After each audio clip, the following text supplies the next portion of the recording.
Hello everyone, today we will talk about a statistic topic that is, do we really need a graph? But firstly, let us introduce our team, which is consists of Surya, Ami, Niken, Kezia and Moses. Do you know that it is easier for us to understand the group data if it is displayed with a graph instead of using reports as usual? There are several types of graphs, that is bar, pie, line, dot plot, polygon, and histogram. The advantage of using graph is the viewer focus is strictly on the data, not on other elements. How do we construct the graph? Firstly, we need to know about our data characteristic. Then, we need to choose the graph that we will construct. We already know about the data tables from our residence to the college. Now we will discuss about how to make a chart from a group data. What do you know about the dot plot? Dot plot is a statistical chart consisting of data points plotted on a fairly simple scale, typically using fill-in circles. Dot plots are used for continuous, quantitative, and univariate data. Data points may be labeled if there are few of them. Dot plot is more appropriate for small data and shown the relationship between two continuous variables. What do you know about a line graph? Line graph is a type of chart which displays information as a series of data points called markers connected by straight line segments. What is it used for? Do you want to know how to make a line graph? To make a line graph, we need to collect the data in first and make a Cartesian diagram. Then, we plot the data into that Cartesian diagram. Also, we must connect that plot by a straight line. And lastly, provide the graph information.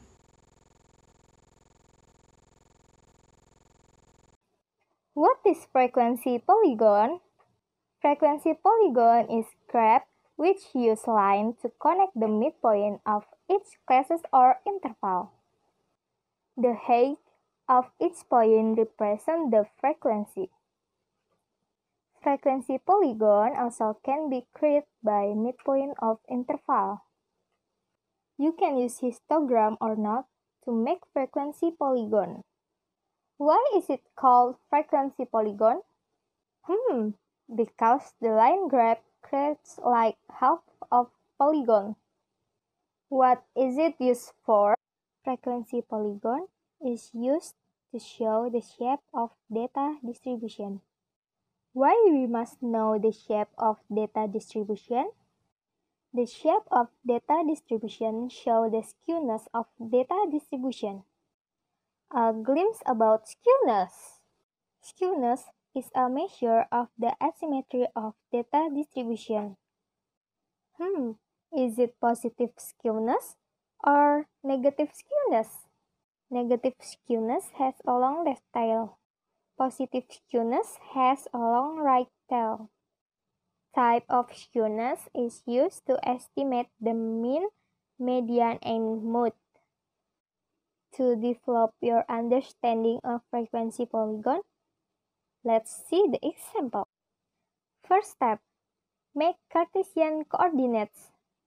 The y-axis is frequency, and the x-axis use midpoint between lower class limit and upper class limit in every class.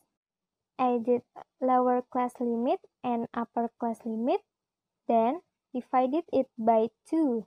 Second step, plot the points.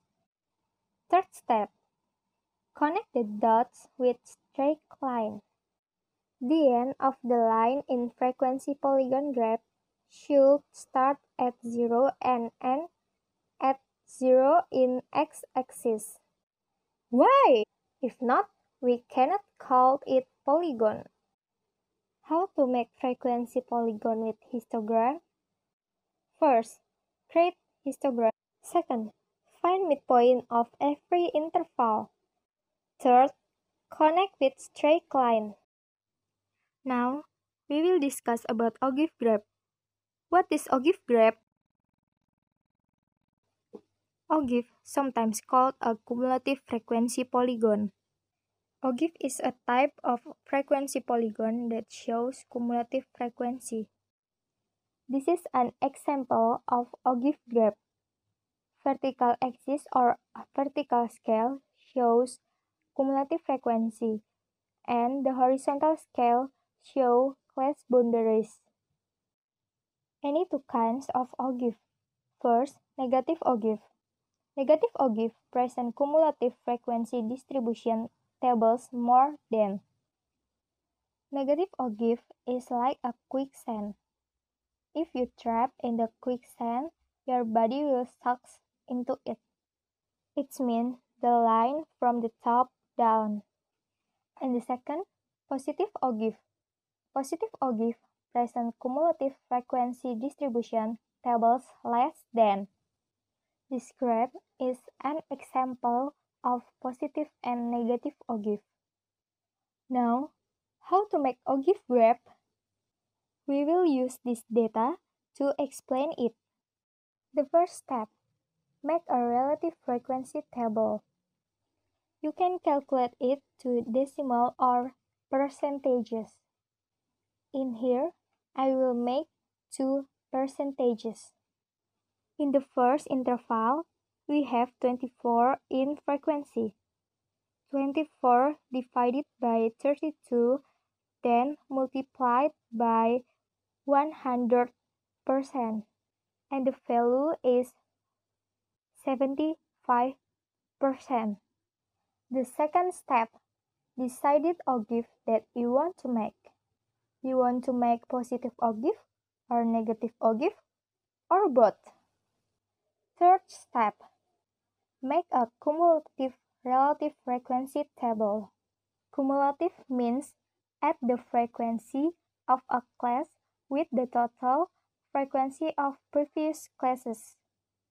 If you want make less than, you can start edit from first class, top to the bottom. But if you want to make more than, you can start edit from last class, bottom to the top. Fourth step, draw a Cartesian coordinate. You can present cumulative frequency with numbers, percentages, and decimal, and put it in the y-axis. On x-axis, use lower class limit and upper class limit in every class. 5 step, plot the points. 6 step, connect the dots or points with straight line or smooth curve. It is a display negative and positive ogive of the data that we have. And there is a pie chart. A pie chart is a circular statistical graphic, which is divided into slices to illustrate numerical proportion. Then, what is it used for? A pie chart used for to show the percentages with the edges angle. To make a pie chart, you can start by adding up all of your data points to get the total.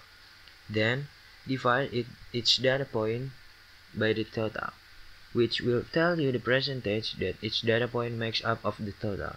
Next, multiply each percentage by 360 to find the angle between the data point and the next lowest data point. In here, we can see a pie chart divided into slices and show the percentages of the data that we have. And we can see here that 70% of students live close to campus. And this is a histogram. Histogram is a graphical consisting of bars equal with drawn adjacent to each other without gaps. Histograms provide a visual interpretation of numerical data by indicating the number of data points that lie within a range of values. These ranges of values are called classes or bins.